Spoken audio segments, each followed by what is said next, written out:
Buenas a todos, chavales. Otro viernes más con el Star Citizen Live, que en esta ocasión se llama Aventuras en naves espaciales.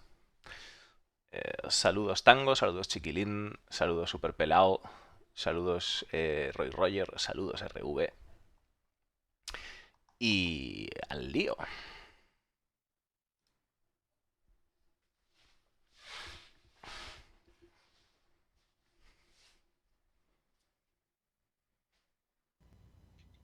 Hey everyone.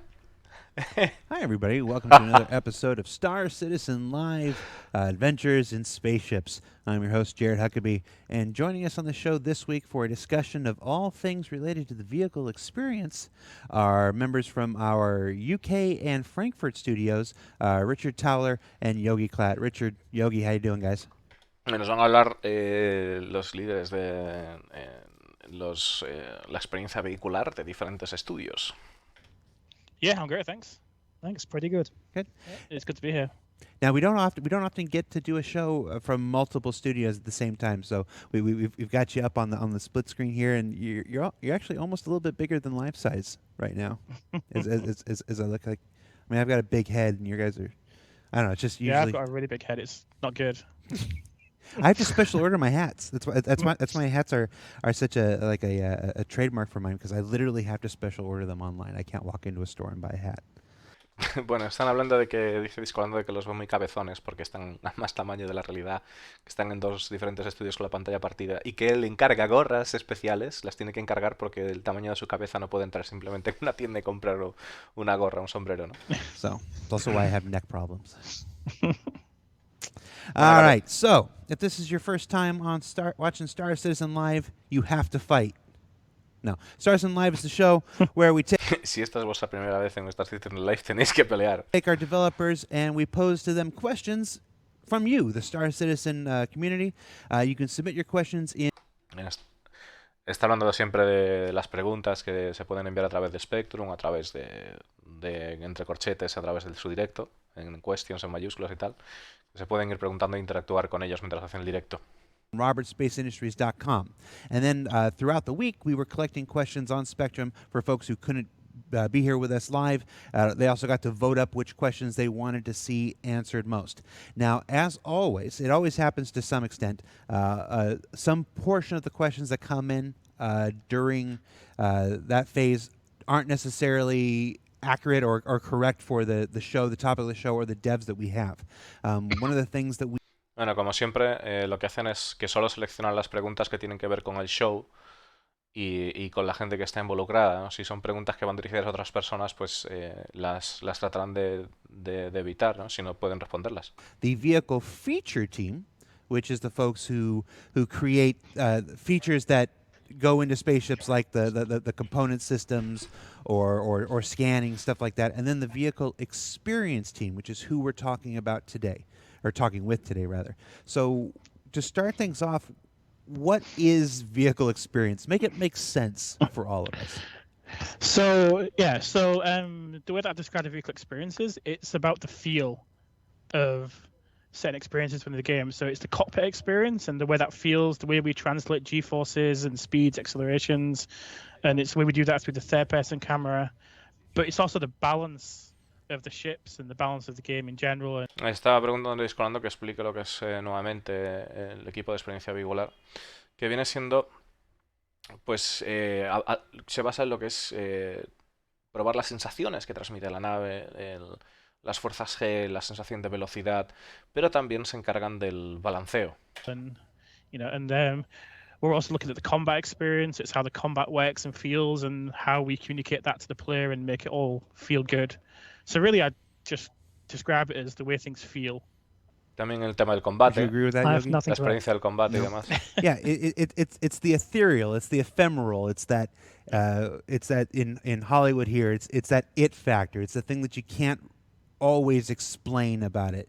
It's yeah, we got the team that makes all the parts, we got the team that makes the features, and our with 2020 we've created this vehicle experience team because we recognize the need to focus on I don't hate Está comentando the que claro, que experience. realmente necesitaban crear un equipo de experiencia vehicular para el 2020. Entonces se dieron cuenta de que necesitaban un equipo que estuviese más centrado en lo que es la experiencia que proporcionan las naves a los jugadores, más que aparte del equipo de características o el equipo que se dedica a desarrollar las naves, ¿no? For Star Citizen at this point, we don't want every single one to handle exactly the same, to fly exactly the same. So it's adding that personality into things and the way in which it reacts to you and you feel in it.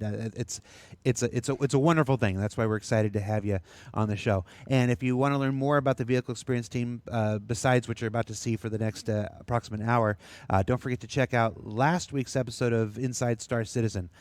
Está diciendo de que si queremos saber más sobre el equipo de experiencia vehicular, que miremos el Inside Star Citizen, que lo tenéis también en mi YouTube y en Twitch de la semana pasada.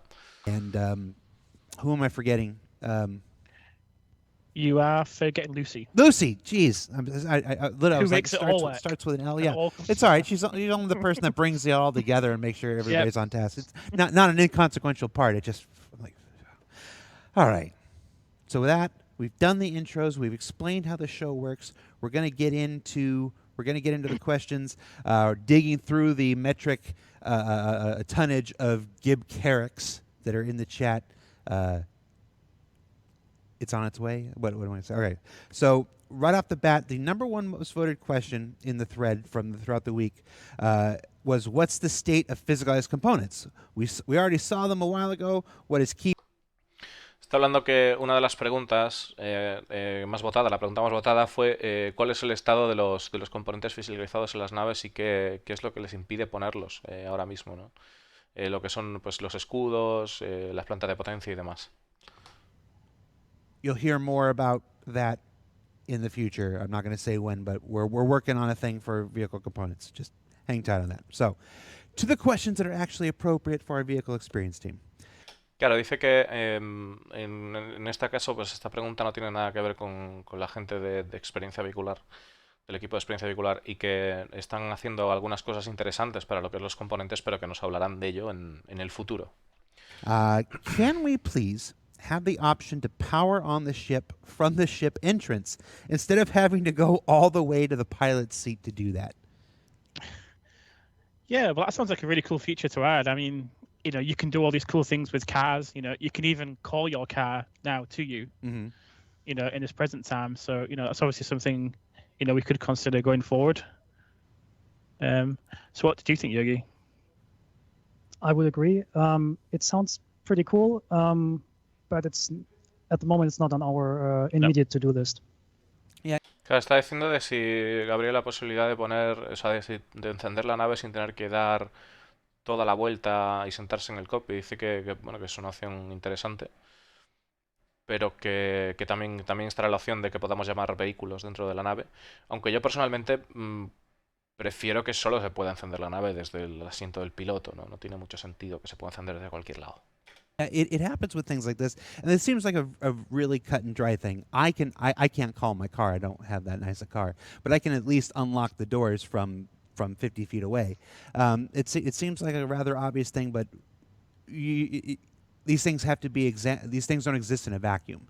They have to be examined along with all the other systems, and then prioritized. It's like it would be nice to be able to start the ship up from outside the car, but what other work can be done in that time period? What other resources can be assigned to something else without pulling that person off onto this? So it does seem like a really obvious. Claro, están diciendo de que otra de las cosas, que esto sí que sería más lógico, ¿no? Que tú puedas encender la nave desde la distancia, ok, eso tiene más sentido, ¿no? Que tener un acceso ahí en lo que es la valla de carga, por ejemplo, o algo así, que te puede entrar alguien y de repente te la lía. Dicen que Discolando pues que tiene un mando a distancia para el coche y que puede abrir las puertas desde lejos, ¿no? Y que sería lo ideal, si tú estás por ejemplo en un vehículo, pues poder hacer lo mismo con tu nave, abrir las rampas sin necesidad de tener que bajarte del vehículo y demás, que parece una cosa obvia, pero que ahora mismo no es algo en lo que estén metidos ahora mismo, ¿no? En esa... I'm just going to leave it at that. It seems like a really obviously good and neat thing to do. Claro, pero que es algo obvio y que se necesita hacer, ¿no? Shortly after the introduction of snap aim to pip, the small amount of auto gimbal on fixed guns, it broke. What is CIG's plan to fix this so that we can actually use fixed guns competitively in PvP? I know exactly who this came from. Yeah, me El tema está en que dicen que, bueno, que hay un comentario sobre el tema de las gimbal y demás, y el de apuntado y todo eso que está roto, y cómo, si hay algo pensado para hacer que las armas fijas tengan sentido en el mundo competitivo, que tengan sentido poder tener que llevar armas fijas en vez de gimbal. too. So we have a plan, a proper plan. What exactly the plan is or how we are fixing it, we won't say at this point. From next week onwards, we have a huge focus on the PvP gameplay, and this includes checking out why certain things don't work, where the how fixed and gimbaled weapons and auto gimbals, how this should work. And I mean, the ultimate goal there is that we talk about these things, collect them all together, and then deciding on a course of action. At this point, so we cannot really tell you what exactly we want to do about them, but we can tell that we want to, like, we're putting a lot of effort in the next couple of weeks to at least have a plan how to fix it. Están comentando de que ahora mismo van a pensar en una solución, pero que no nos pueden dar nada por sentado ahora, que simplemente tendrán que, bueno, simplemente, o sea, que tendrán que recolectar todo lo que es la información de las armas gimbalizadas, las fijas y las asistidas, el gimbal assist, y a partir de ahí pues ir tomando acciones según la marcha, según vaya resultando.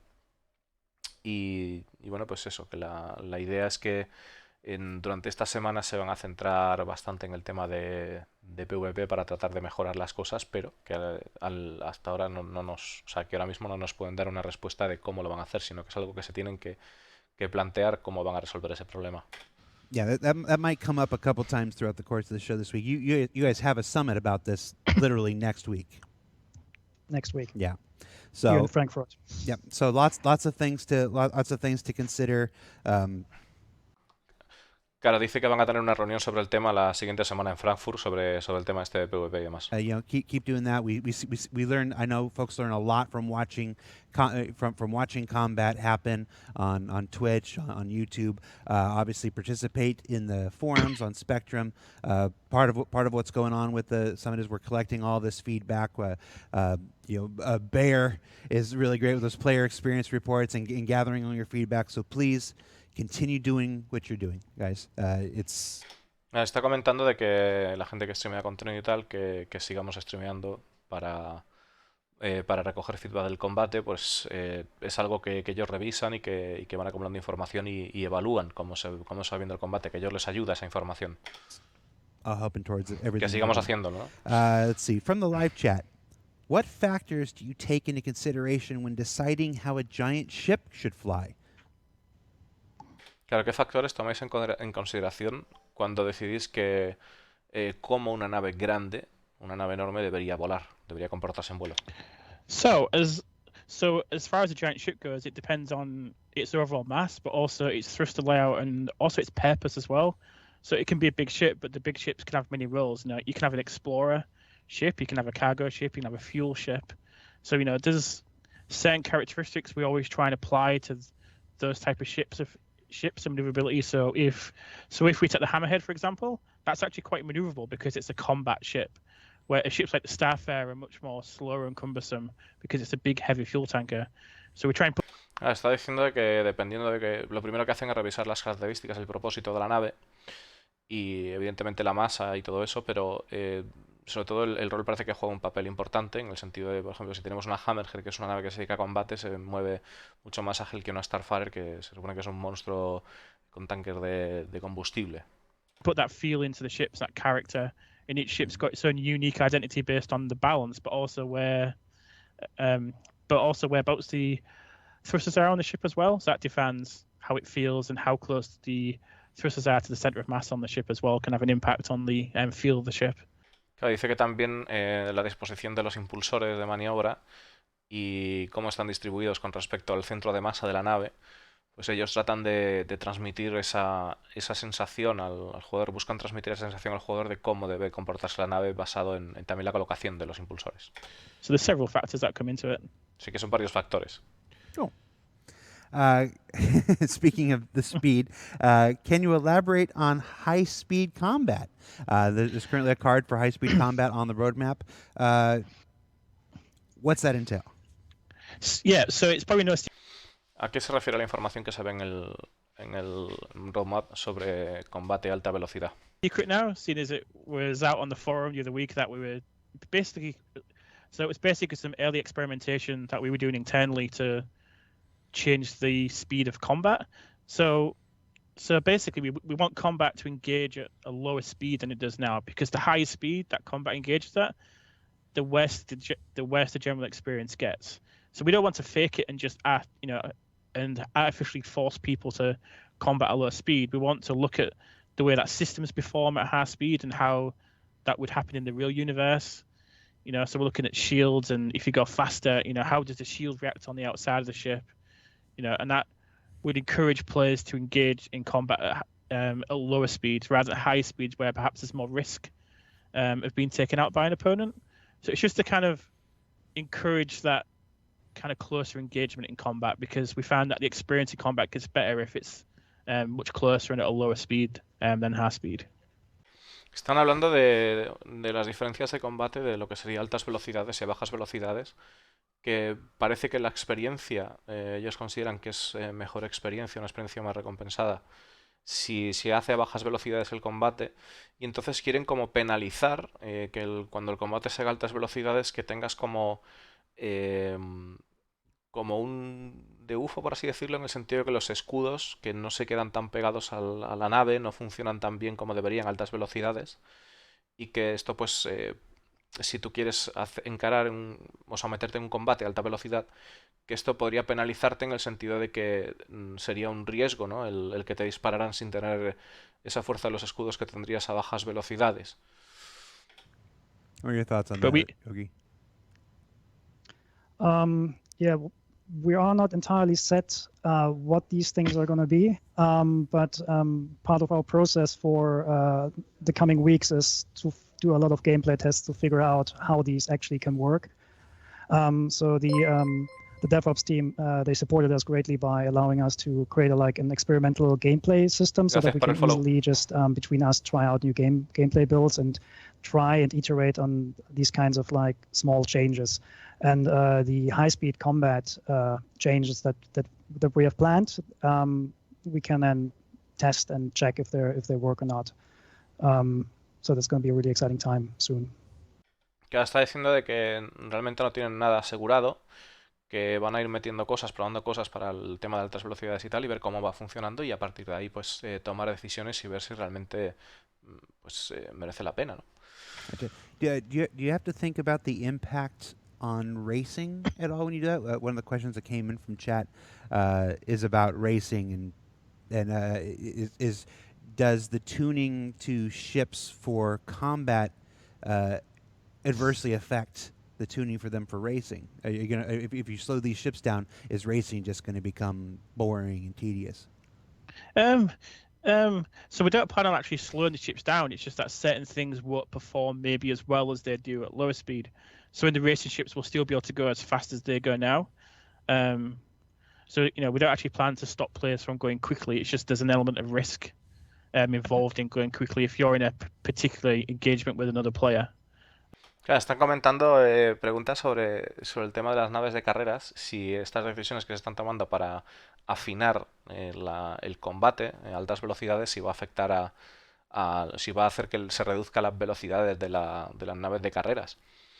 Y están comentando que no tienen planeado limitar las altas velocidades de las naves, sino que cuando tú vayas a esas velocidades suponga un riesgo el entablar combate con otro jugador o con algo, ¿no?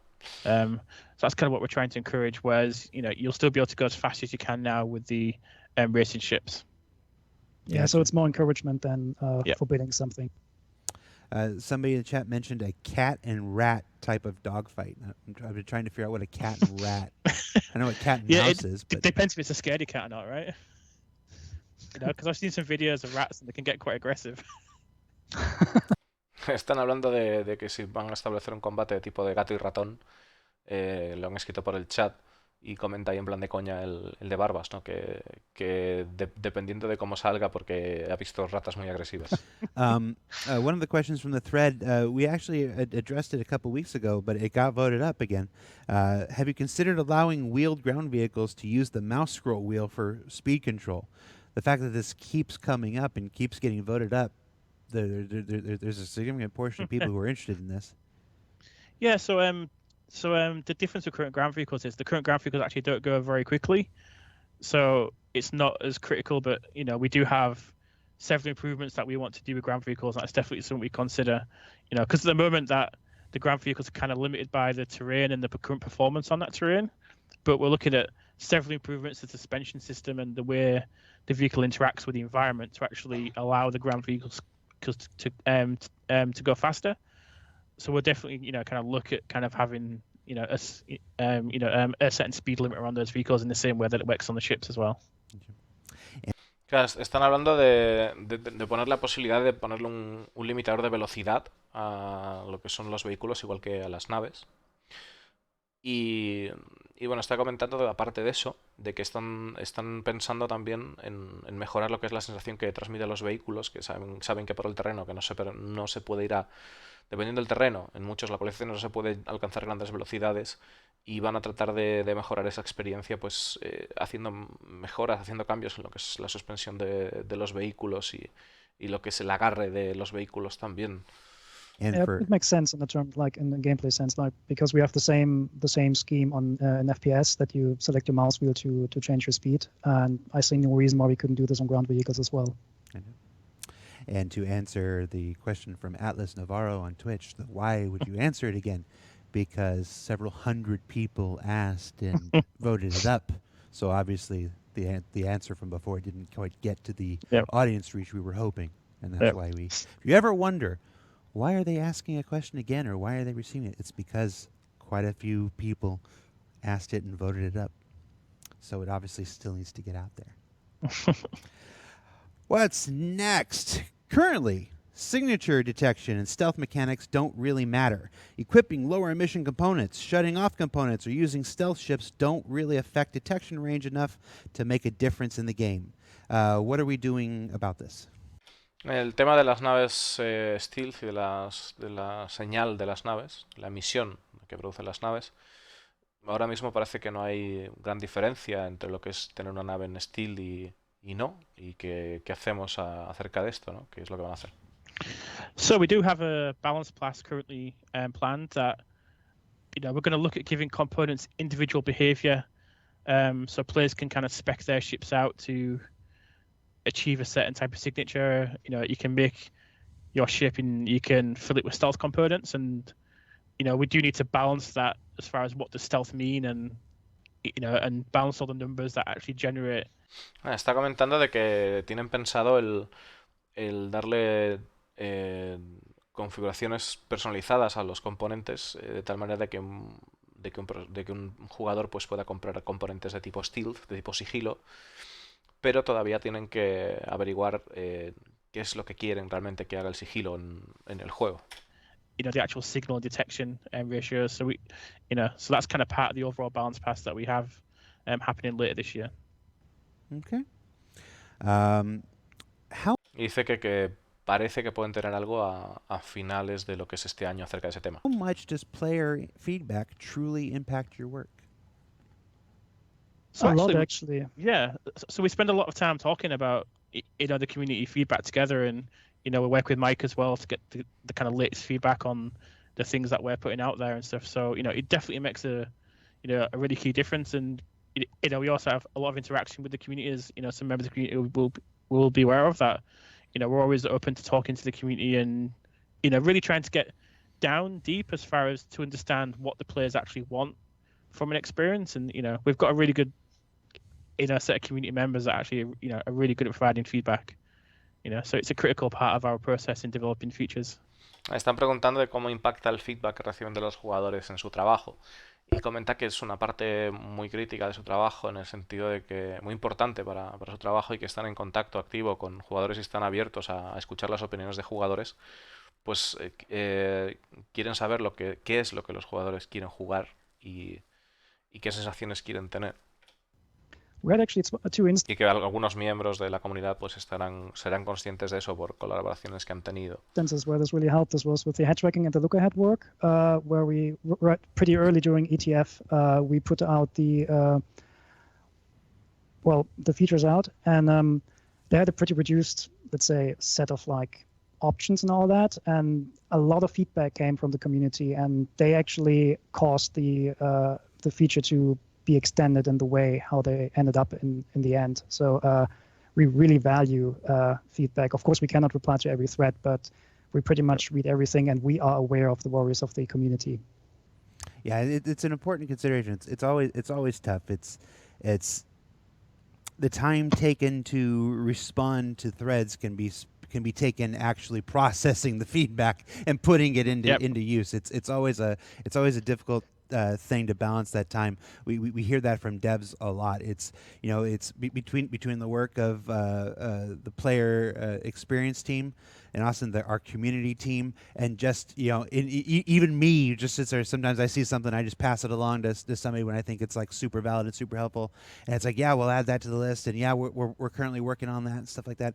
It's hard to take the time to sit there and reply to every single thing. It's especially since it's like it's like that triangle between, you can have things that are fast, you can have things that are good, you can have things that are quick. Pick two. It's like we can read the feedback, we can process the feedback, we can respond to the feedback. Pick two is what happens quite a lot of the time. And I think at the end of the day, while we all wish we could spend more time on Spectrum writing out detailed responses, it's more important that we get the feedback, that we process the feedback, and that we integrate the feedback than it is that we can always respond.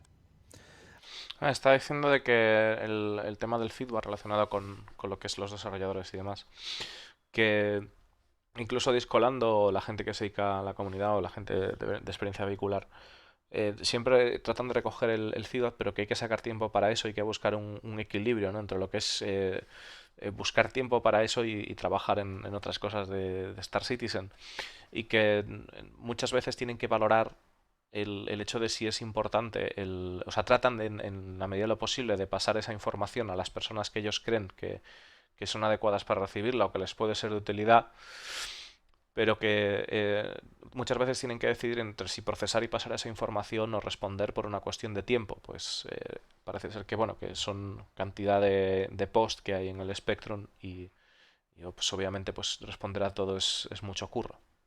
Pero tratan también, en medida de lo posible, evidentemente, responder a la comunidad si tienen una respuesta para lo que se está preguntando, ¿no? All right. This is coming up both in live chat and the thread. It's your Owapo. Talk to us about turrets. Que nos hablen sobre las torretas.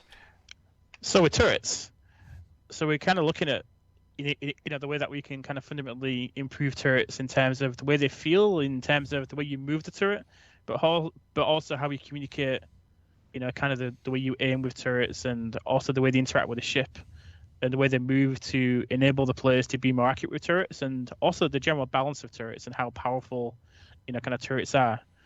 So we have that kind of right balance between like a hammerhead and like several smaller ships, and trying to get that balance where the turrets are the right kind of balance in the game. So if you have a full kind of ship of hammerhead pilots, and you've got the pilot, and you can fill the 6 turrets that are in that game ship, sorry, that's the right balance when you're fighting 4 or 5 gladiators or arrows or something if you get attacked. So we're kind of looking at them from a fresh experience, and trying to make them more fun basically and feel right. And we have several different types of turrets as well, so it's making sure they're balanced correctly. Está diciendo de que en el juego tienen 7 tipos de torretas diferentes y que tratan de mejorar lo que es la hora del apuntado y qué poder es capaz de desempeñar una torreta, y tratar de, sobre todo, de balancear lo que es una nave como por ejemplo una Hammerhead, que es pues torretas volantes comparado con naves más pequeñas, y tratar de equilibrar eso.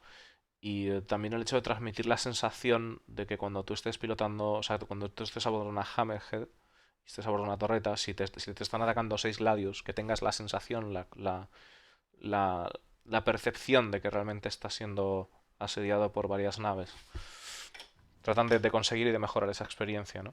Yeah, but ultimately we want to make sure that turret gameplay is a valid choice, right? Like Yeah. we want players to actually having a hard time decide whether they go out with 2 Hornets or 1 Super Hornet, where one player is a dedicated gunner or turret. I'm not sure if that's a word, but Está comentando de que realmente quieren darle una funcionalidad seria a las torretas, de que, poniendo el ejemplo claro además, bueno, de que primero, evidentemente, que sean divertidas, pero también el hecho de que si tú tienes 2 Super Hornets, sabéis que la Super Hornet es un caza medio, si no me equivoco, y bueno, pues tiene el asiento del piloto y también hay un copiloto que puede manejar una torre. Pues quieren que la gente se plantee si realmente merece la pena el ir en... O sea, que sea una difícil decisión el hecho de llevar 2 Super Hornets o llevar piloto y copiloto en la Super Hornet.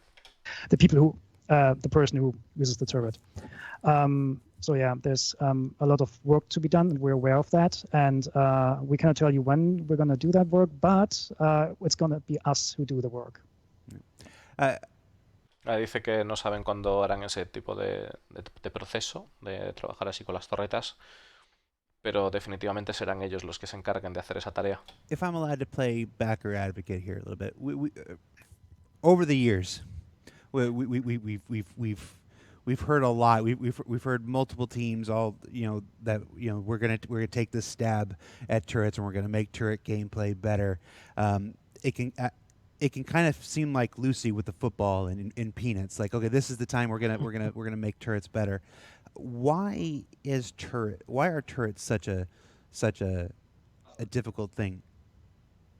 Vale, traduciendo rápido. ¿Por qué las torretas son un dolor en el culo? Porque hemos escuchado que varios equipos han intentado han pillado lo que es la lanza, ¿no? de las torretas para tratar de mejorarlas. Pero bueno, están como están ahora. ¿Por qué es tan difícil trabajar en las torretas? What kind of hits the point is they're very difficult to do because the dirt just require kind of one axis. Because, like, you've got several influences in the turret itself. You've got the ship movement itself, you've got the movement of the turrets, but you've also got the movement of the guns on the turrets as well.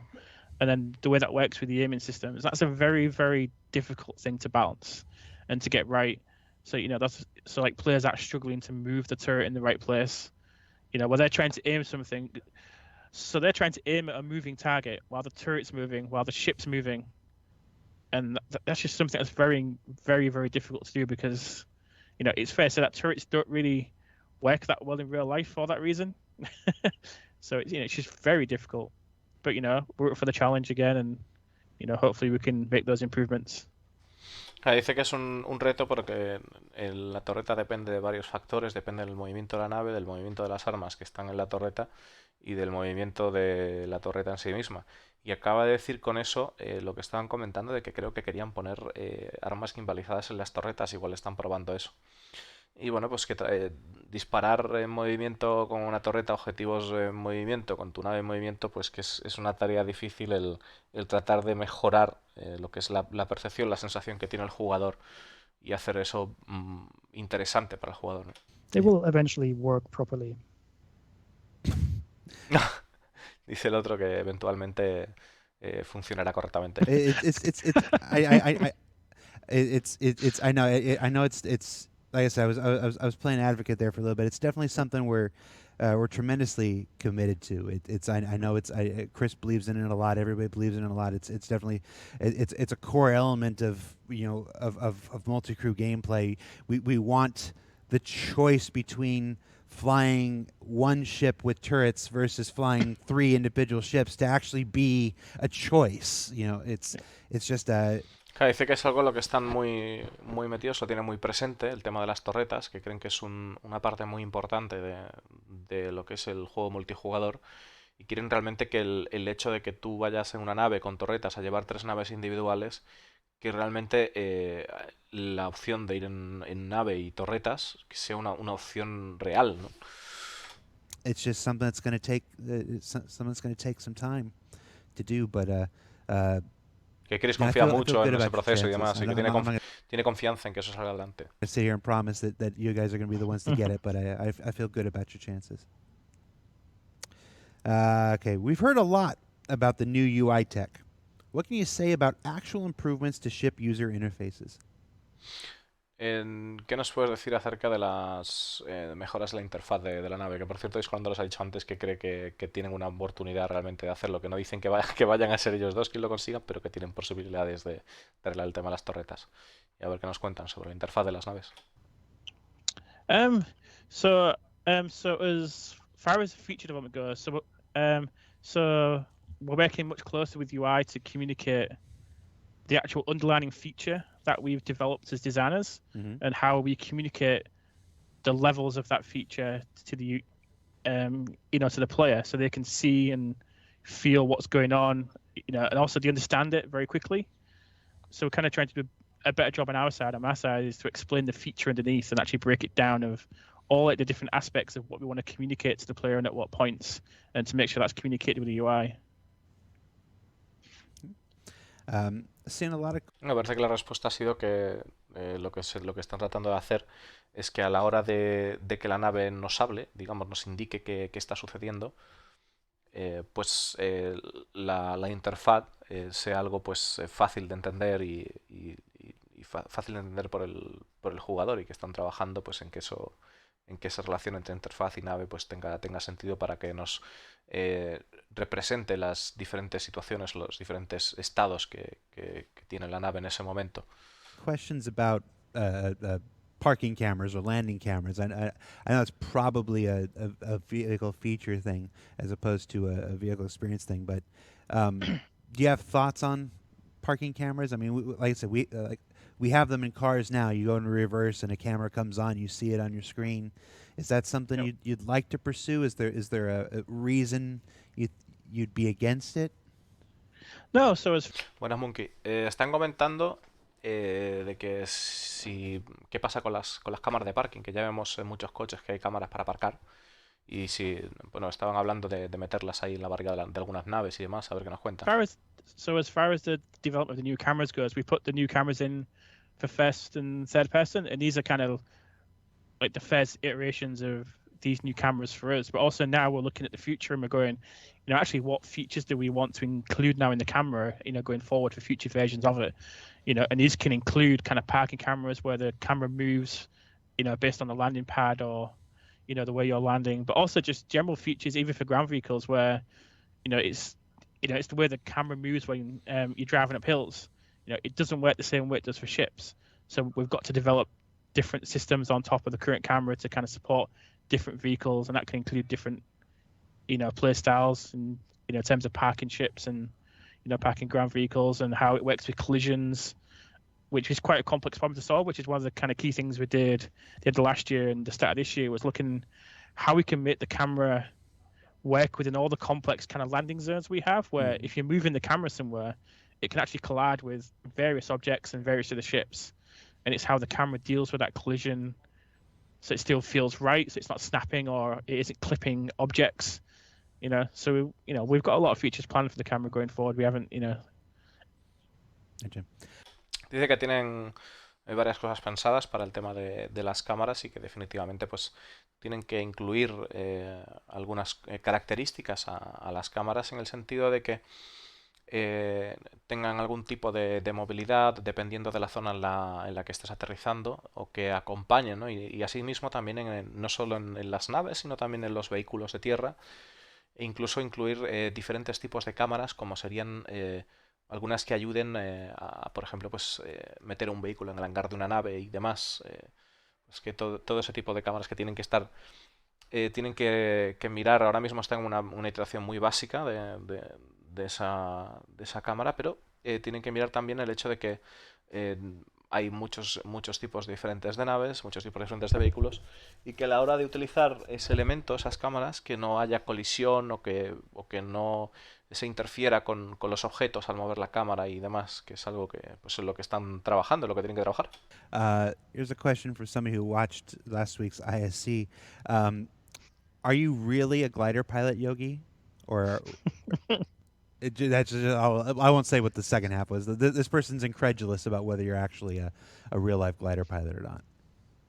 I am in training. I'm in training. Like I don't have a license yet, but I'll continue to do my license in May. Están preguntando al desarrollador si realmente es un piloto de ultraligero, porque salió ahí en un vídeo apareciendo como un piloto de ultraligero y dice que realmente está en prácticas y que está de camino a sacar su licencia, pero sigue en ello. Yeah. But Bueno, it's ha good to dicho. get that experience in real life, because you kind of fly in gliders and stuff, and I've flown a helicopter and stuff like that, and it really helps give a sense as far as the vehicle experience goes of just what you're feeling inside a real object, like a real plane or a real helicopter, Yeah. and just the feeling, the sensations you get, 'cause it's very different in real life. Yeah, Gracias the por el feeling of Brian, motion Raúl. is very, very intense, and of course you don't have that when you play on your PC, right? So any kind of like tiny motions or something like it can really help to sell the feeling that you are accelerating forward or backwards, or that get you like thrown around or something like that. I mean, there's other things like, oh, you can easily get sick or dizzy. I'm not sure if we're going to go down that route, but Yeah, I've been sick from flying. oh yeah, me too. I fought for like 3 days before I got over it. Actually, I wanted to quit after the second day. I was like, no. Third day I'm trying, and then it was okay.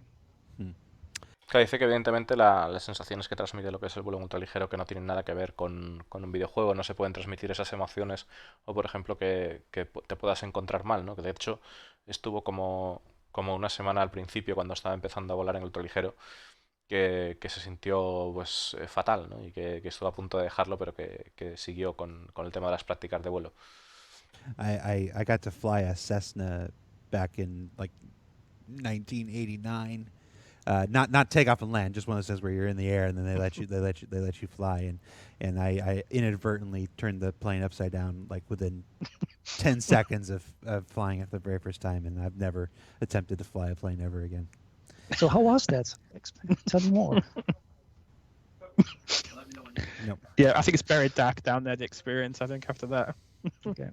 All right. Now, Me está comentando Discolando que tuvo una experiencia con un Cessna ahí por el 1999 y que simplemente no era despegarla, simplemente en el aire, que le dejaron los controles y que hizo una maniobra un tanto agresiva y que el desayuno se fue por donde entró. another trick question here. Auto gimbal. Auto gimbal has been, in this person's opinion, a huge positive to the game.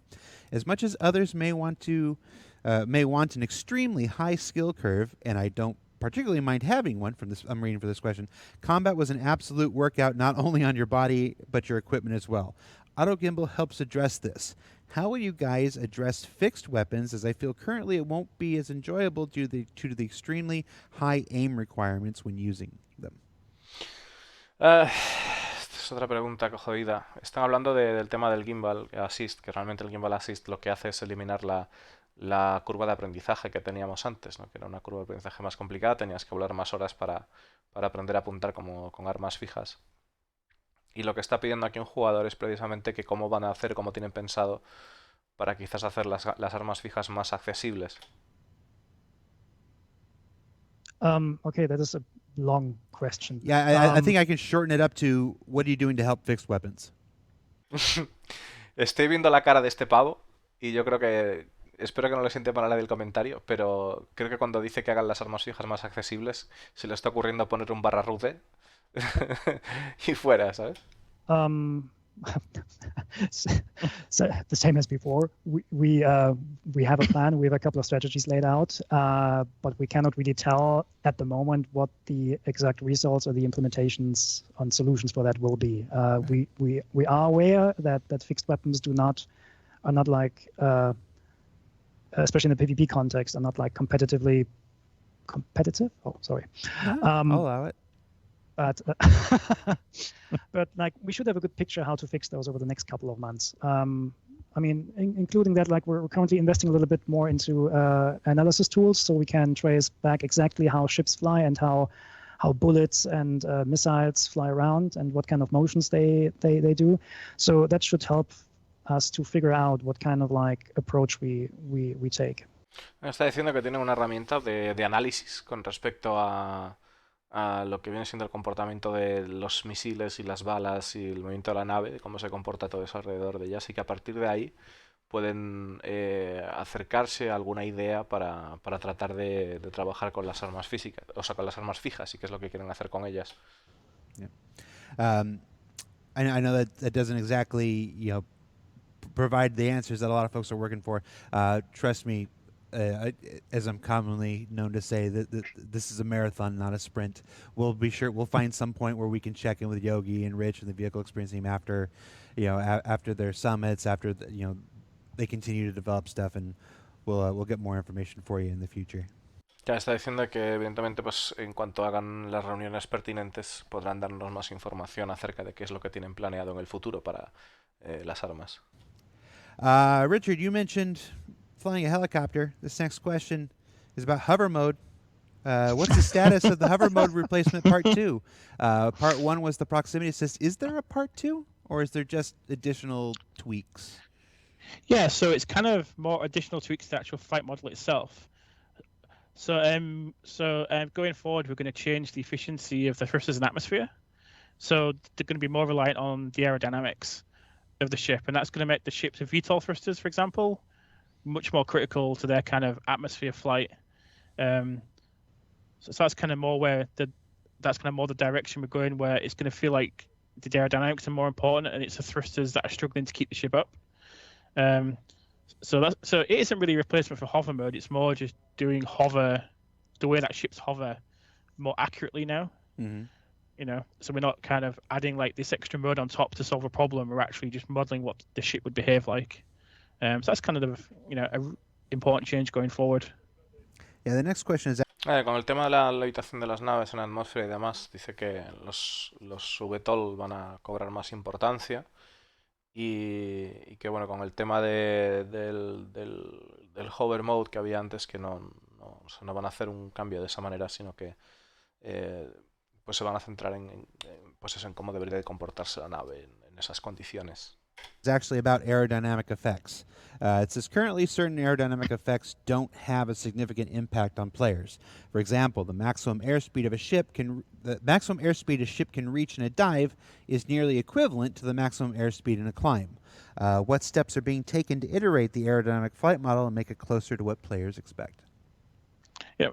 So moving forward, we like I've just said, with the aerodynamics is we're making the ships depend much more on the real aerodynamics of the ship. So that's the fundamental way the ship is shaped. So we've got fighters that look like jet planes, and they're going to fly more like a jet plane. It isn't going to be a jet plane because the ships still have thrusters, so they're still going to behave differently. But it's going to be drastically different to kind of the flight we have now on planets. And then obviously the challenge with that is balancing the ships based on the way they look. We've got loads of different shapes of ship in the game, and the way they're shaped is going to fundamentally change their character in atmosphere. Están comentando del tema del vuelo atmosférico. Comenta un jugador que ahora mismo no hay ninguna diferencia si tú estás yendo hacia el suelo con la nave o estás ascendiendo, que no hay cambios en lo que es la velocidad. Si va a haber algo que implique que la aerodinámica de la nave afecte a lo que es la jugabilidad. Y está comentando que sí, que definitivamente que hay un montón de naves y que sí que están pensando en que según las formas de la nave, pues las naves balancear eso y que se comporten de diferente manera, pero que bueno, que hay un montón de naves y mucho curro por hacer y que definitivamente la experiencia de volar naves en planetas cambiará. So we're kind of excited to get that change out there. We've been hearing some version Y que está entusiasmado por traer ese cambio a la luz. of that for a while now. It's been a common refrain. We've always said we want we want ships to behave differently in atmosphere than they do in flight. Do you feel like, I don't want you to put a date on it. No dates here. But do you feel like we're in a place to actually make some progress on that this year? So I played a prototype from David, and it's really amazing. I mean, it's still easy to fly. Like hovering is still quite easy for a player, but the characteristics of the ships they come into play once you go above a certain speed. Then all the aerodynamics kick in, and then it's like each ship has like a certain character that you need to learn to control. So yeah, I'm having a good feeling about this. All right. Está diciendo Discolando que no quiere pedirles ninguna fecha, que siempre se está hablando de que las naves en el espacio se comportan de diferente manera que en la atmósfera, y está comentando de que bueno, de que el desarrollador responde a Discolando diciendo de que realmente ha tenido oportunidad de probar un prototipo de lo que están comentando ahora de las naves en comportamiento de naves con aerodinámica y demás historias, que cuando vas a altas velocidades que realmente se puede sentir lo que es la aerodinámica, y que añade una personalidad, un carácter a cada nave que vamos a tener que dominar, y que parece que lo ve prometedor. Let's see. Let's go. What do we got from the live chat here? Would a vehicle experience team only work on ships, or could the expertise be used for something like, this is a wingsuit? ¿El equipo de experiencia vehicular solo trabaja para naves, o también puede funcionar para un traje con alas, ¿no? It's probably from. It sounds like it's from Tyler. I think He feeds me the wingsuit questions is from the live chat. I think wingsuit is more for the active feature team. But sure, if it's about like some G-force induced movements or something like that, they can probably reuse some of our stuff. Okay. Do you feel a Hawaiian shirt would? That's definitely from Tyler. Just gonna move on here. No, dice que parece que, bueno, ha querido resumir que en el comportamiento de lo que es la caída y demás, que las cosas que están utilizando para las naves, que podrían utilizar algunos de esos elementos para mejorar esa experiencia también. Does vehicle experience focus on using MFD cockpit experience? Wondering how you feel about how often people use their screens. Is it optimal? Do you want them to use their screens more, use their screens less? Con el tema de los MFDs, las pantallas de las naves, si trabajan en esto, evidentemente, si se centran en esto, y qué opinan sobre el uso que le dan los jugadores, si quieren que se usen más esas pantallas, que se usen menos. So it's a bit of balance, really. So it's so in the heat of the battle, the MFDs become secondary to the actual HUD itself. But obviously, when you're in normal flight, that's when you're looking at the MFDs, and you've got more time and more sensory time to actually look at the MFDs. But also, the way that MFDs become more critical is the multi-crew experience and the way the ship is managed as well. It's kind of exciting thing going forward.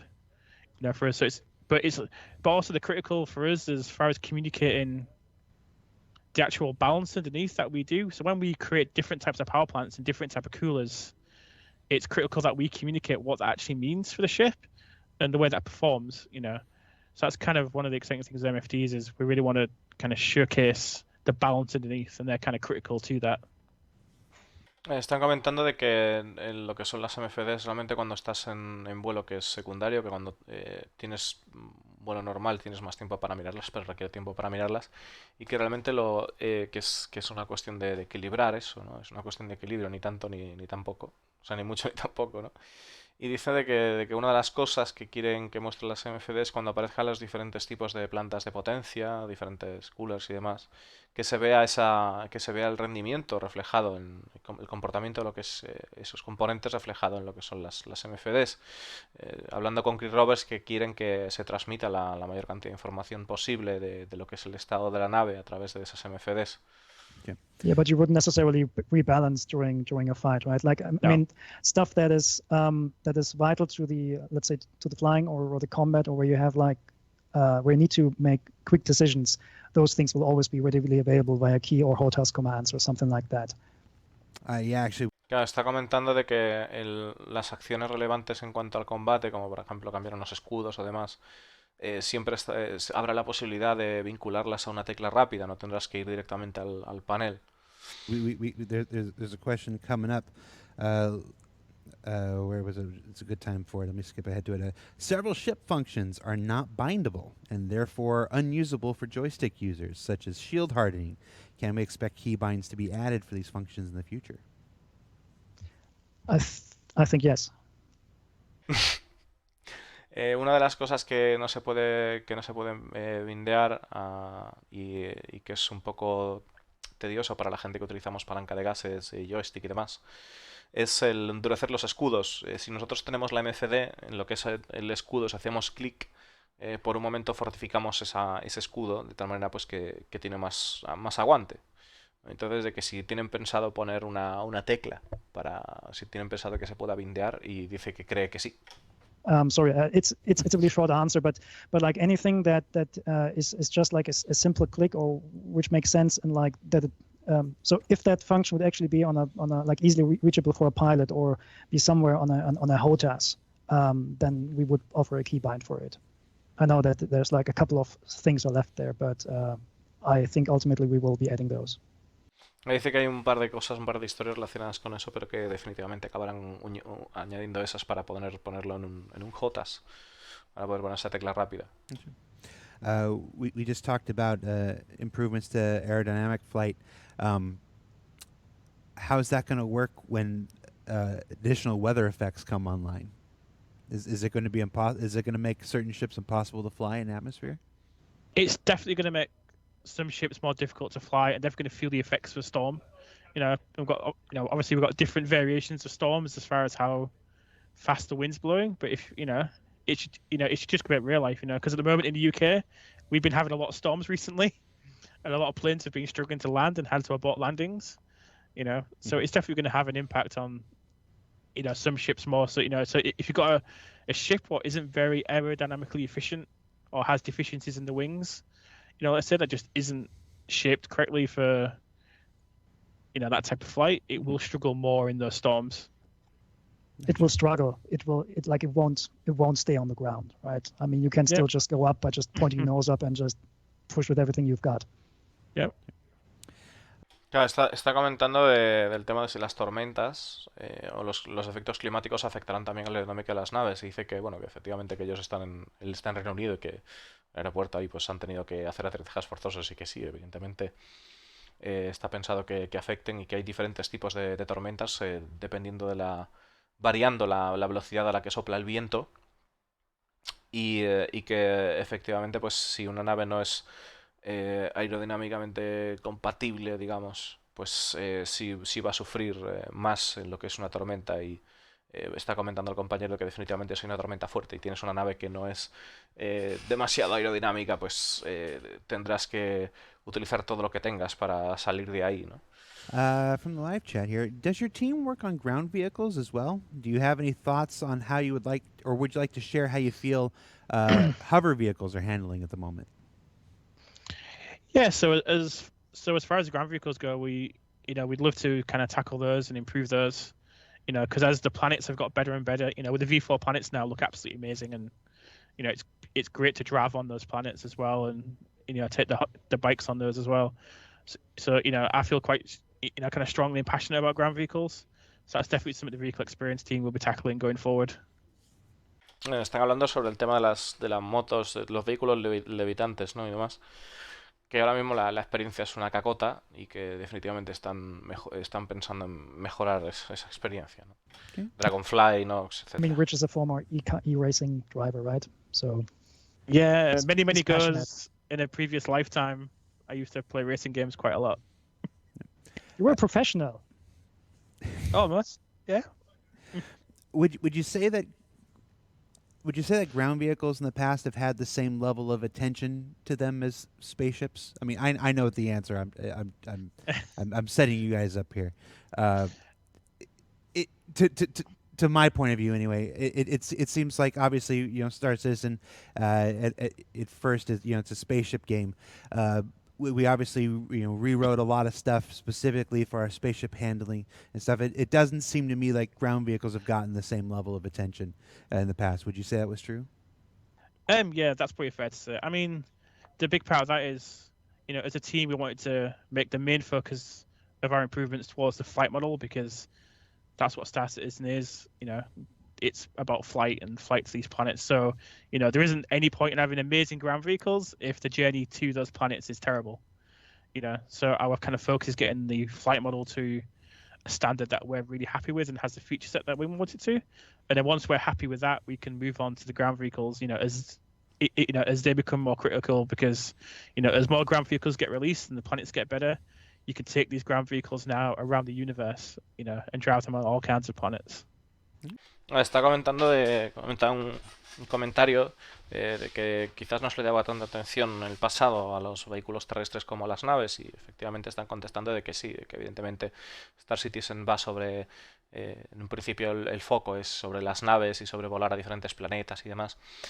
Y que, bueno, que una vez acaben de afinar la experiencia de las naves como ellos quieren, una vez estén contentos con esa experiencia, pues sí que pasarán a, en el momento que los vehículos tengan un aspecto más crítico en el juego, una importancia mayor en el juego, porque los planetas a poco van mejorando y bueno, pues ya sabéis que va a haber zonas no volables debido a condiciones atmosféricas y demás.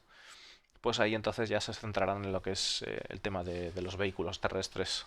Y además van a salir un montón más de vehículos. I mean, that being said, like some of the technology that was developed for spaceships will also apply to ground vehicles. An example, for example, would be like the learnings from the spaceship audio classes. Like all those, I mean, they cannot be copied directly, but like large portions of that can be used on vehicles as well. So it definitely speeds up the vehicle development as well. Fair enough. Can we please have an option to change missiles and torpedoes soon? In ships like the Gladiator, for example, you get stuck with one missile torpedo type and cannot change them unless the previous type runs out. The arrows on the weapon HUDs do nothing. Yeah. Yep. So the answer to that question is yes, you will be able to in the future. So we'd love to have a proper operator mode for the missiles. So in ships like the Vanguard, for example, you have several different types of missile. You know, you've got two different types of main missiles, but you've also got a big torpedo bay as well. So we want players to be able to select which one they want to fire. Because as I say, at the moment, there is no way to select it. So you just fire, and whatever comes out, comes out. But, you know, we definitely want players to be able to pick. Claro, están preguntando si van a poner la opción de seleccionar qué tipo de torpedo o misil quieres lanzar. Porque ahora mismo sabemos bueno, que una Gladiator está comentando de que no tiene sentido lanzarle un torpedo a nivel de tamaño 5 narro porque lo va a esquivar y no tiene sentido, no hace falta. Y que se le pueda lanzar un misil en su lugar. Dice que ahora mismo que efectivamente no se puede, o sea, que ahora se lanza cuando se lanza y ya está, que no hay manera de hacer otra cosa, pero que en un futuro sí se pondrá la opción de que el jugador pueda escoger qué tipo de, pues, qué tipo de misil o torpedo quiere usar, ¿no? Que es algo que además, no sé si os acordáis del Eclipse. El Eclipse tenía 3 torpedos y de hecho se comentaba la posibilidad de que de poder llevar 3 tipos diferentes de torpedos y seleccionar el torpedo que querías usar en ese momento. Which weapons they fire. Especially as torpedoes are bigger and more critical to different aspects. We don't want people wasting torpedoes on something that they shouldn't be firing torpedoes at. Okay. Next question is about distortion damage. What's the path forward? Many players feel it's not really worth equipping distortion damage weapons over traditional weapon types. Do you agree with that? That's kind of a tricky thing because there's certain ships and certain combinations you can use where actually distortion damage is quite effective at disabling a ship. But the question is whether we're communicating that well enough at the moment. You know, that's probably the question for us on that side. You know, but there is certain combinations of ship that are quite effective at using distortion to disable a ship, and then you can choose what you do with that ship once it's disabled. Yeah, I think Están comentando sobre el tema de usos de armas de distorsión, de que si realmente merece la pena ahora mismo llevarlas sobre armas, sobre otro tipo de armas que hagan daño en vez de que simplemente dañen componentes o dañen escudos. Y dice que en ciertas, comenta el desarrollador, ¿no? Que en ciertas combinaciones de naves pues sí que tienen utilidad, no es que sean inútiles. Pero simplemente hay que buscar el momento adecuado para usarlas, ¿no? Y yo recuerdo que antaño, pues era no común, pero sí a veces se veía lo que era pues una M50 o naves así rápidas con armas de distorsión para reducir lo que eran los escudos de las naves enemigas y bueno, pues luego tener naves ya preparadas con armas para combinando las dos, pues tratar de hacer un daño importante. think what happens, at least. Y luego pues además está comentando aquí, han añadido otra cosa distinta, que bueno, esto que estoy comentando es de la 2.6, o sea, del pasado, esa combinación de armas. está comentando de que ahora mismo pues sí que sería una situación interesante el poder tener una nave eh, eh, digamos, deshabilitada a base de armas de distorsión y luego poder decidir qué hacer con la nave. Sometimes Algo que habrá que ver. I don't get to play as often as I like because it's work. But when I watch streams and when I see sometimes distortion damage doesn't get through the shields. I'm not sure it always works the way it's supposed to with shields and stuff like that. I don't really know where I was going with that, but I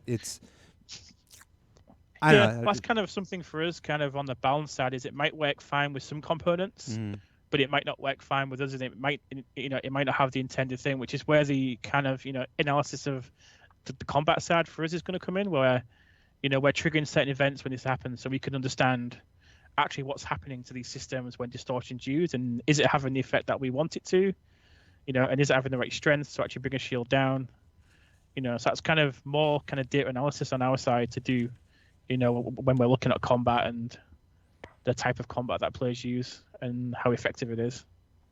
Claro, con el tema de la efectividad de las armas vuelven a salir con el tema y que efectivamente ahora hay muchas naves que no tienen el sistema de componentes nuevo implementado, que hay que esperar a poder tener eso para hacer un análisis de todo lo que está ocurriendo y a partir de ahí decidir cuál debe ser el comportamiento o la utilidad de las armas de distorsión.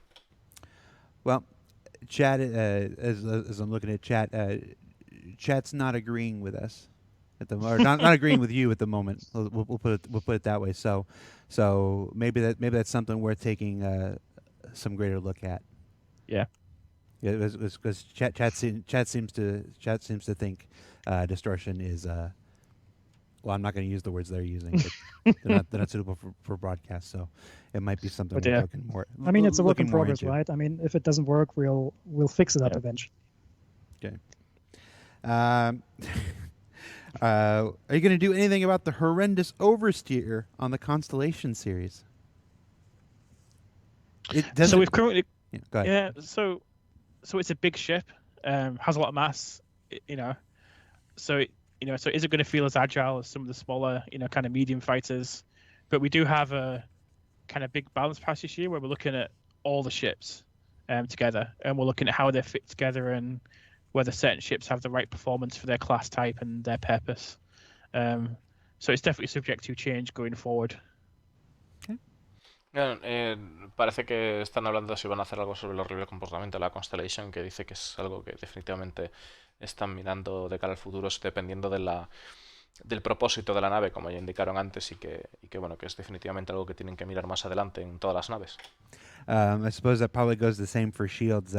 Currently, shields and fighters are quite powerful given their ability to evade, especially the ASAS one, the stealth shields. Do we expect to see changes in shield balance?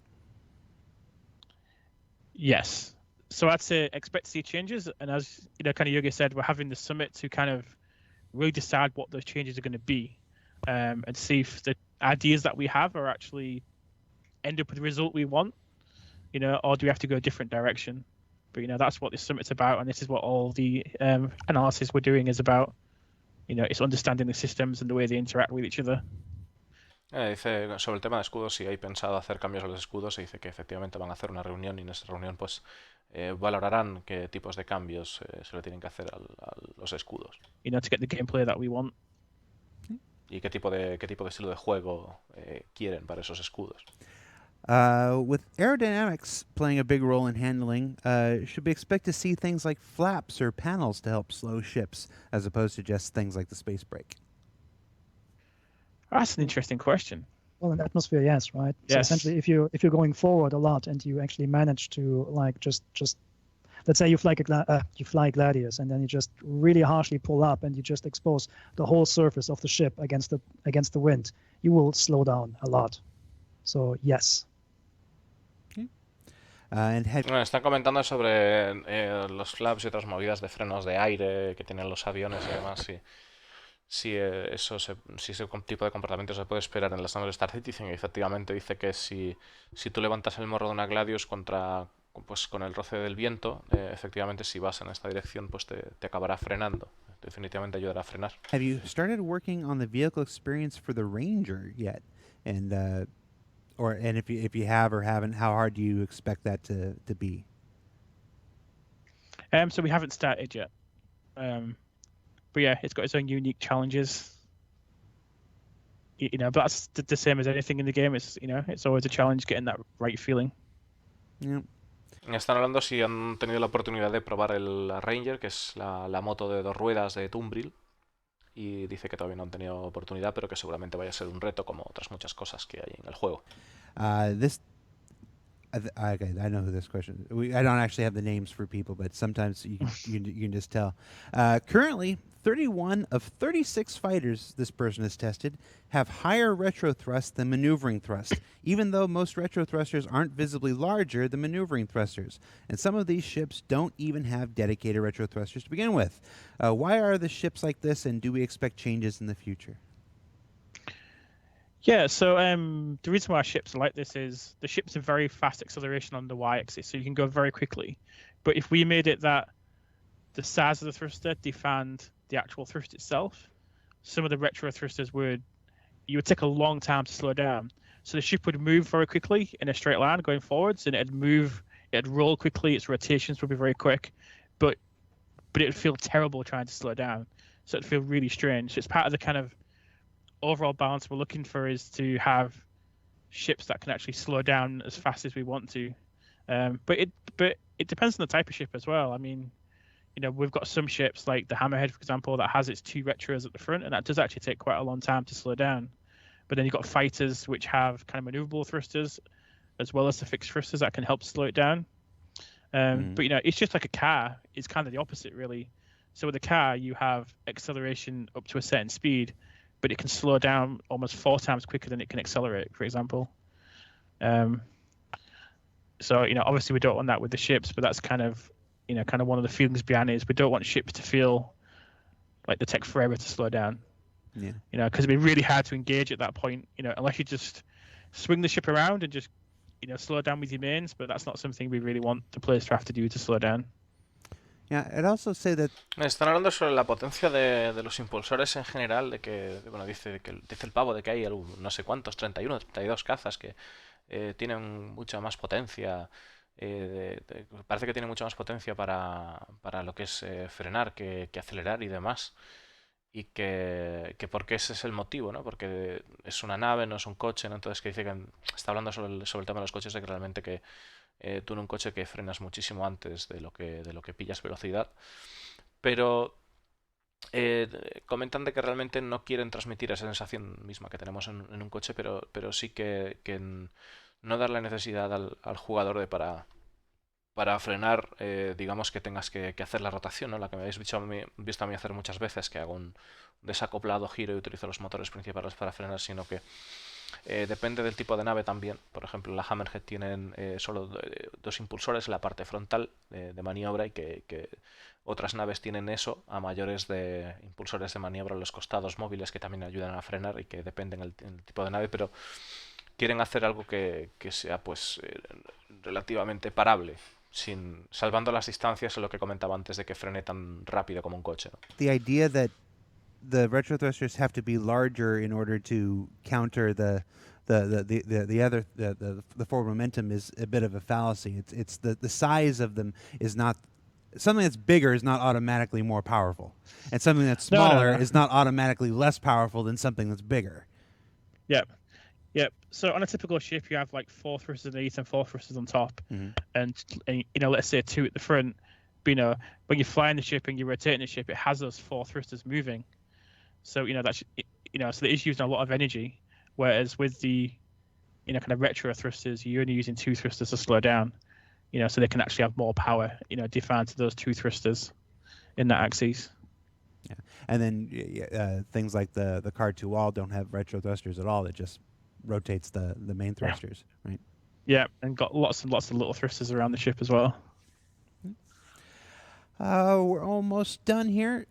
Están hablando simplemente de que no precisamente por tener unos thrusters, son los impulsores más grandes, significa que sea más potente. O sea, el tamaño a veces no tiene que ver en eso.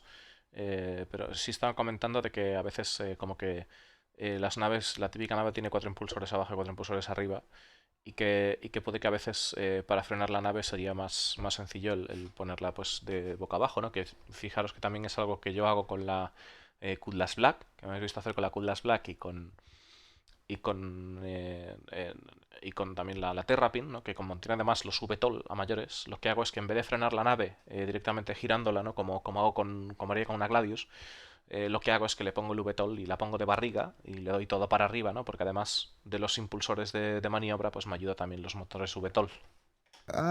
How is missile evasion intended to work? Should you always need to use countermeasures, or is evasion also intended to be an option? Yes, of course.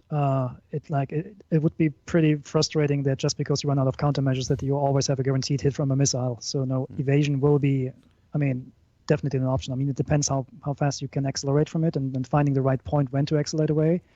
But yeah, it's definitely an option. Okay. Creo que estaban hablando sobre las misiones y de si va a haber la opción de evadir el peligro en las misiones. Y dice que dice además el tema de... A ver, vamos a volver a escucharlo porque me ha quedado así la duda. I think that just because you run out of Rotating the ship, it has those 4 thrusters. Yeah, and then things like the card to wall don't have retro an option. Yes, of course. It would be pretty frustrating that just because you run out of countermeasures that you always have a guaranteed hit from a missile. So no, evasion will be, I mean, definitely an option. I mean, it depends how fast you can accelerate from it and finding the right point when to accelerate away. But yeah, it's definitely an option. Okay. Claro, dice que se está hablando sobre los misiles de que no solo las contramedidas serán efectivas para evadir los misiles, sino que también lo que es la maniobrabilidad, si tienes la suficiente cantidad de aceleración en ese momento, será una opción definitivamente también para evadir misiles, torpedos, etc. Buenas, Pedrusco. Several we already did that one. Is your team the one tackling ship configuration persistence? And I know it can be very annoying. Sometimes we're actually just about to wrap up here. To have to continuously reconfigure your ship. A lot of the settings don't persist from time to time. Is that something your team is doing, or is that vehicle features or gameplay or? Yeah, so that isn't something our team are responsible for, but it's something we can kind of communicate to other teams as far as a feature request on our side, to help improve that. Okay. Yeah, I think it's Calix's. Está preguntando si su equipo tiene que ver algo con el tema de la persistencia de los paneles, que cuando montamos una nave y tocamos una configuración que cuando volvamos a subir esta se guarde, que es algo de lo que la gente habla. Y me ha hecho gracia porque el de aquí decía que no, y este sí, estamos trabajando en eso, tenemos que comunicarnos con los demás, y luego al rato ha dicho sí. Pero bueno, es evidente que son cosas que bueno, este no tiene por qué estar porque es de otro estudio distinto, ¿no? No tiene por qué estar al tanto. Pero sí, son cosas que dice que para el futuro, ¿no? Team, if I'm not mistaken, but all right, as I'm thinking about it more. Do the weight of weapons impact the total mass of a ship? Like when calculating when calculating a ship, and we know that mass affects the way a ship handles. ¿Importa el peso de las armas para el peso total de la nave? El tamaño, ¿no? de las naves modifica el peso de la nave. So So a lot of the weapons are fit to a certain size port on the ship.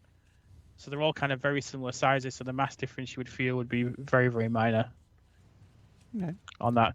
But the mass of the items can be more critical to that, because we've got different types of items on the ship, for different reasons. And I guess the same goes for cargo. When balancing something like a cargo ship, do you have to test it with a full load of cargo versus empty? Yeah, so that's going to get more critical going forward because ships are going to be relying much more on their VTOL thrusters. So you have big ships like the Reclaimer, kind of coming down on the atmosphere. You put loads of stuff in it. Can you take off?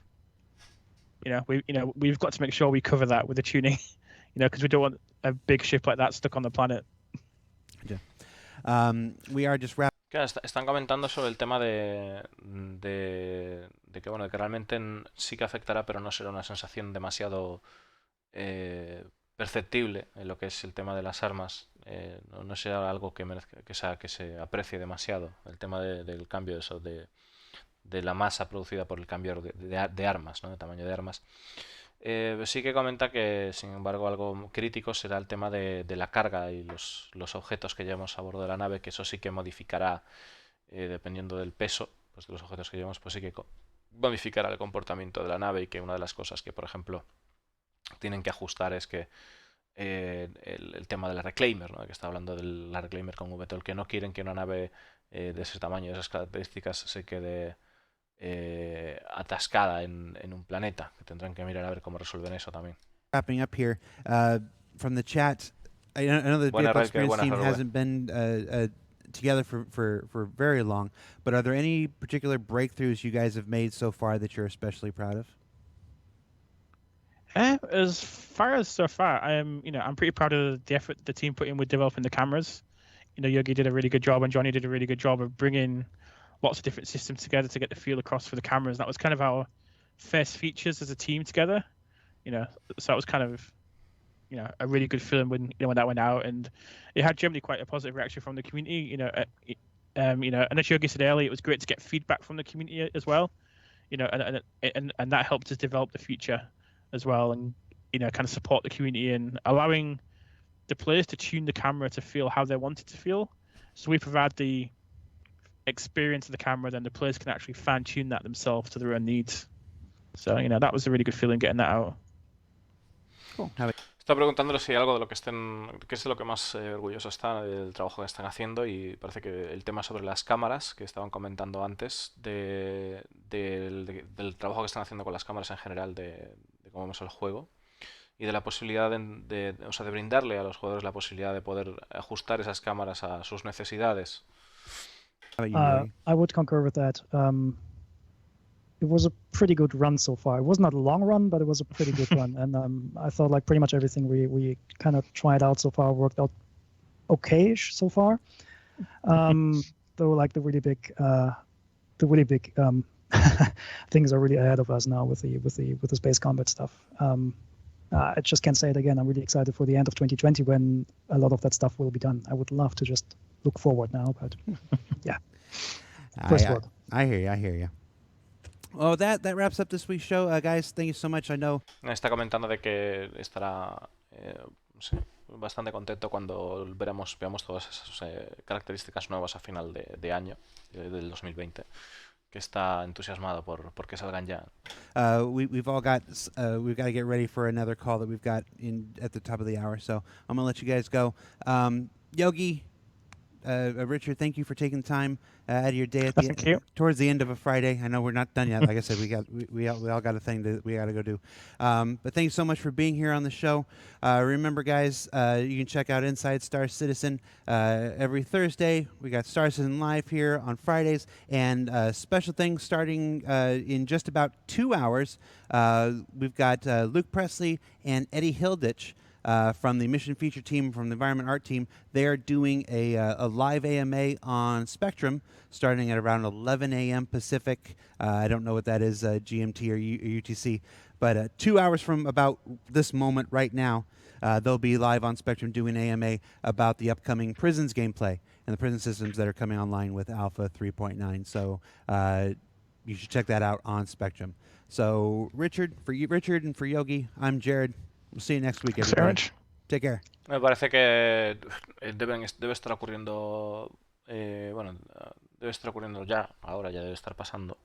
El tema de que están haciendo ahí un tema sobre las prisiones en el Spectrum, que están los desarrolladores hablando con la gente. Thank you. Y se acabó. Se acabó.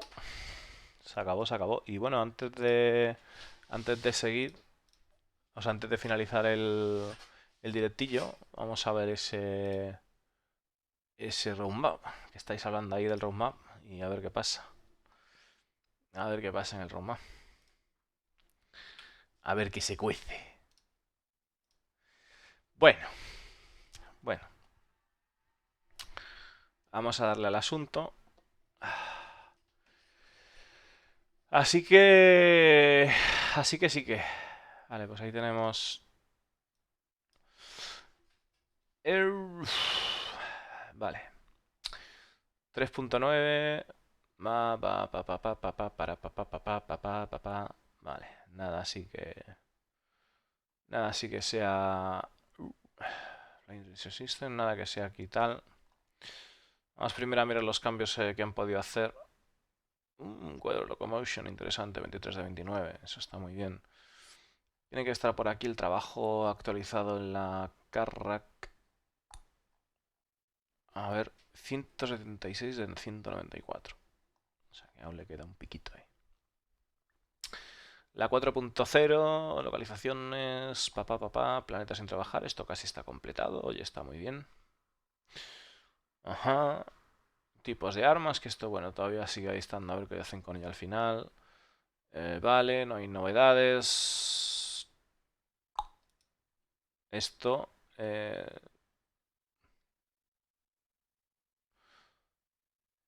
Ajá. Mejoras en la visibilidad de los objetos que tienes targeteados o marcados. Los objetivos que tienes targeteados o marcados, bueno. Los combate a alta velocidad, que estoy hablando ahora de esto. Esto todavía sigue estando el docking, ¿no? Todavía el acople de nave a nave todavía sigue estando ahí sin trabajar. Security System todavía sigue estando sin trabajar. Vale. Y vamos a mirar...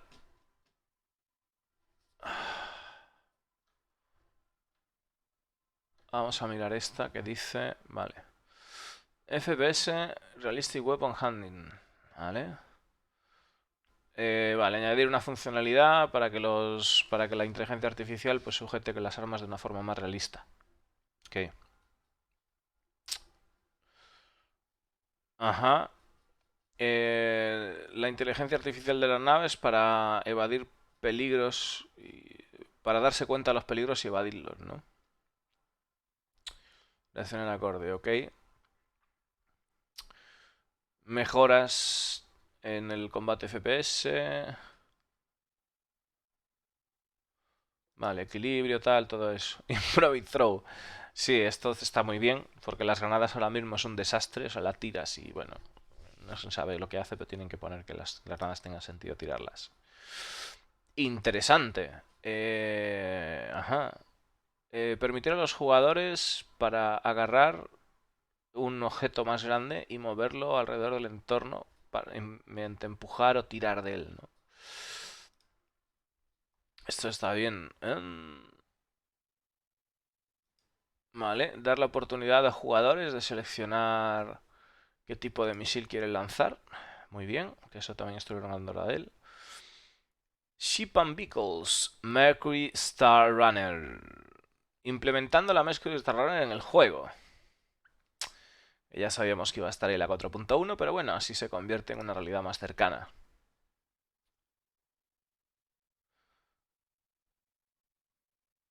Ajá. Añadiendo a lo que es la multitool una herramienta de corte.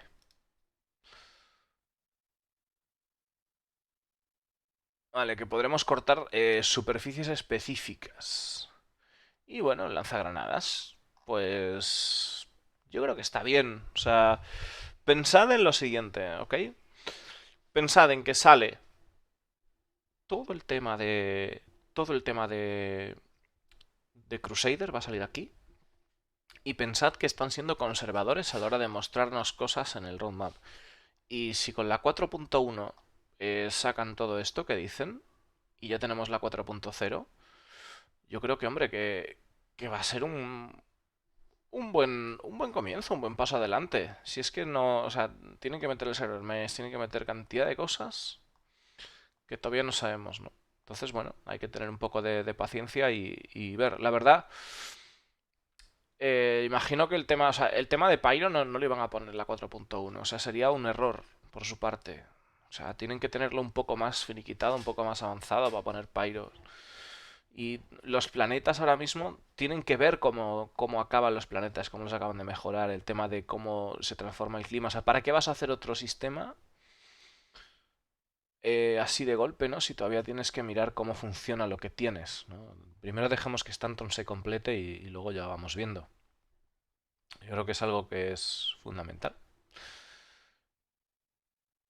Y nada más. Ya sabéis que esto es un proyecto que va con calma, Va con calma desde el punto de vista de lo que vamos a avanzar el juego, pero hay mucho curro detrás y mucho curro debajo.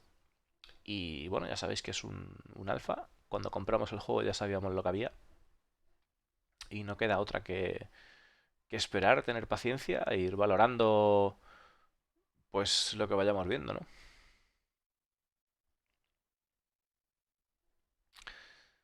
Tomarlo con calma, chicos, en serio. Tomarlo con calma. O sea, este roadmap no es definitivo y bueno, eh, pensad una cosa.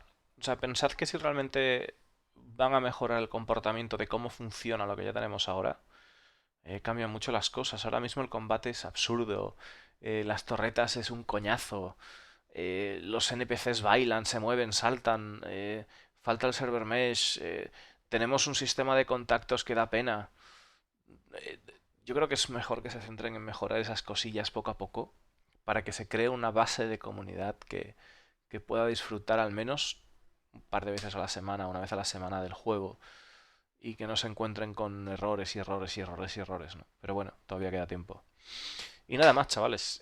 Daros mil gracias por el apoyo, que sois cremita. Y mañana más. Eh, la verdad es que a mí me gustaría que saliera el Citizen ya, pero hay que aguantarse. Pues nada, chavales. Cremita la buena. Hasta luego.